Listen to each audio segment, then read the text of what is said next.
هاني واصف. دلوقتي احنا بنوريكم الشغل اليدوي اللي بيعمله أمهر صناعية في مصر، اللي هي الصناعية اللي بتشتغل بالهاند ميد. الطبق بيجي سادة زي كده، بيجي خام ما فيهوش حاجة، ما فيهوش شغل، بيجي خام ما فيهوش حاجة، ما فيهوش شغل، واخد بال حضرتك؟ بيطلع منتج نهائي كده اهو، شغل هاند ميد، كل حتة من هاند ميد.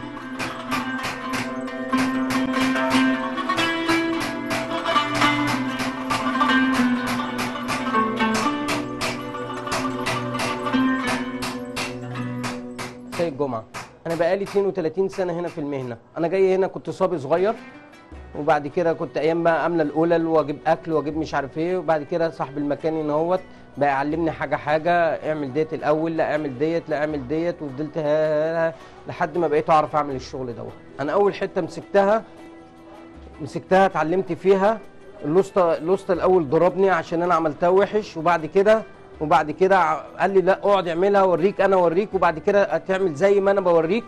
فقعدت واتعلمت منه وشربت منه وبقيت زيه، وهو توفى وانا كملت في الصنعه. لما ضربني قلت والله ما انا شغال تاني ومش هشتغل كده في الصنعه دي طالما اتضربت. روحت ابويا ضربني الله يرحمه، ضربني وجابني تاني الورشه وقال لي لازم تتعلم غصب عنك. فهنا بقى المعلم بتاعي خدني حضني وقال لي ده انا بعلمك حاجه تاكل منها عيش، ولما تتجوز تاكل عيالك منها وتعلم عيالك منها. النهارده الحمد لله معلمت عيالي منها وتعلمت عيالي وخرجتهم من كليات والكلام ده من الصنعه ديت.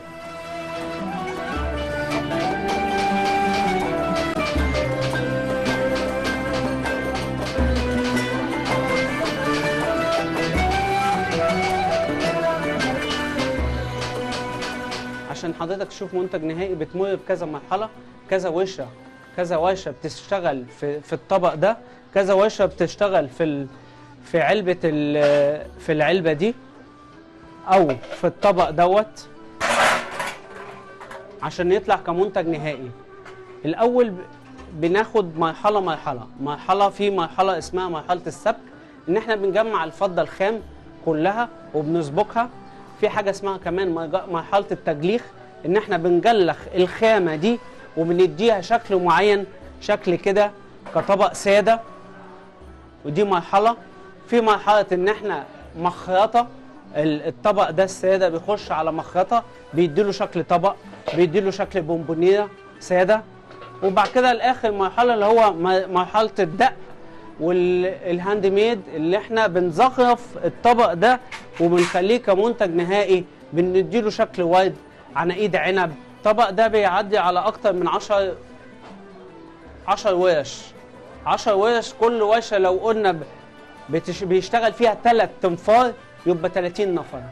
30 نفر بينتجوا الطبق ده، 30 نفر كل واحد بيعمل مرحله من الطبق ده. يعني الطبق ده عشان يطلع كمنتج نهائي فاتح 30 بيت و30 شخص بيشتغلوا فيه، ما بين سبك وما بين جلخ وما بين مخرطة وما بين عمل يدوي، آخر مرحلة العمل اليدوي، وما بين تاجر بيبيعه بيسترزق منه وبياكل منه عيش.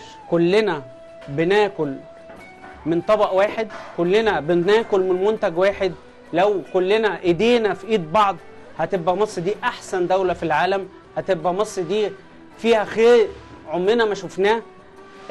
ده يساعد ده وده يساعد ده وده يساعد ده، وكلنا ايد واحدة وكلنا واحد في البلد دي.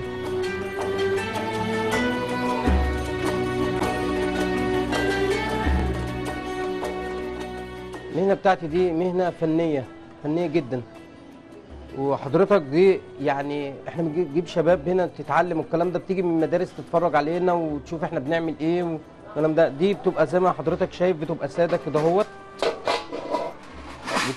كده اهوت، بعد كده بنرسمها وبنقببها على الرصاص، وبعد كده بنخلق الورد دوت اللي عن ايد العنب ديت، وبعد كده بنحط لها 3 رجول، ان اهوت تبقى في النيش، تبقى على ستاند. الطبق ده بياخد معايا ساعتين شغل، بنصبه على الرصاص ونجيبه ونعمله، ياخد معايا ساعتين شغل.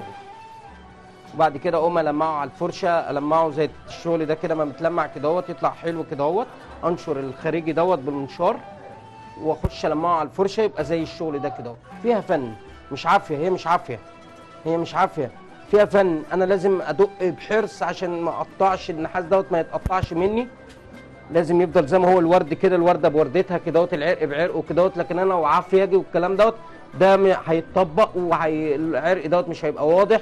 لا، عقل، عاوز عقل.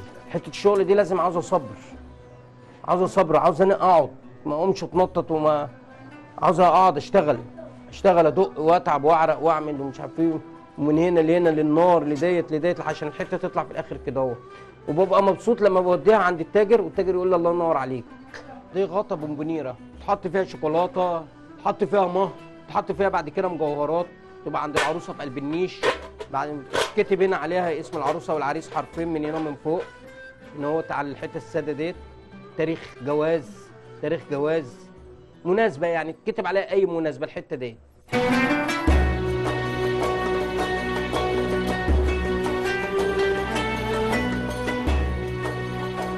الانتيك دلوقتي ليه طلب وليه طلب لبيوت وفي ناس معينه، لكن برضه الصنعه بدات تضمحل ليه؟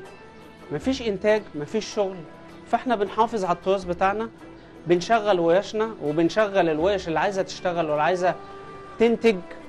زي ما سياده الرئيس قال ان احنا لازم ننتج ولازم نشتغل ولازم نكون نحب البلد دي، فاحنا بنشجع الناس اللي بتحب البلد دي، بنشجعها بالشغل، بنشجعها بالعمل، بنشجعها ان شبابنا ما يقعدوش على قهاوي وما يقعدوش هنا وما يقعدوش، لا، يجي يتعلموا صنعه، يجي يمارسوا هوايه ويمارسوا شغل ويمارسوا عشان يكسبوا. والبلد دي مش هتتقدم الا بشبابها. احنا بيجي لنا شباب صغير عايز يتعلم، بيجي لنا في اجازات المدارس بنعلمهم وبناخد بايديهم وبنعلمهم الصنعه. في منهم اللي بيكمل وفي منهم اللي بيمشي من نص الطريق. الجيل اتغير، هم هنا بيحط ايدينا في غلايه وميه نار ومش عارف ايه، هم ما استحملوش اللي احنا استحملناه. احنا اتضربنا والكلام ده، النهارده العيل لازم تطبطب عليه، لو ضربته مش هيجي، الام بتخاف عليه. لكن احنا اهلنا كان لا يا ابني لازم تتعلم لازم تعمل. لكن النهارده الابن بيجي هنا يوم ايه ده الحر ده ايه مش عارف ايه، ما يستحملش. لو رجع بيا الزمن هتعلم في الورشه مش هتعلم في المدرسه. الورشه دي خبره كبيره جدا، خبره الحياه كلها، المدرسه مش كل حاجه، لازم اتعلم حاجه جنب المدرسه. ما انا لو فضلت في مدرسه وما فيش وظيفه يبقى انا قعدت، لكن لما انا كده اكلت عيالي عيش، اكلت عيش واكلت عيالي عيش.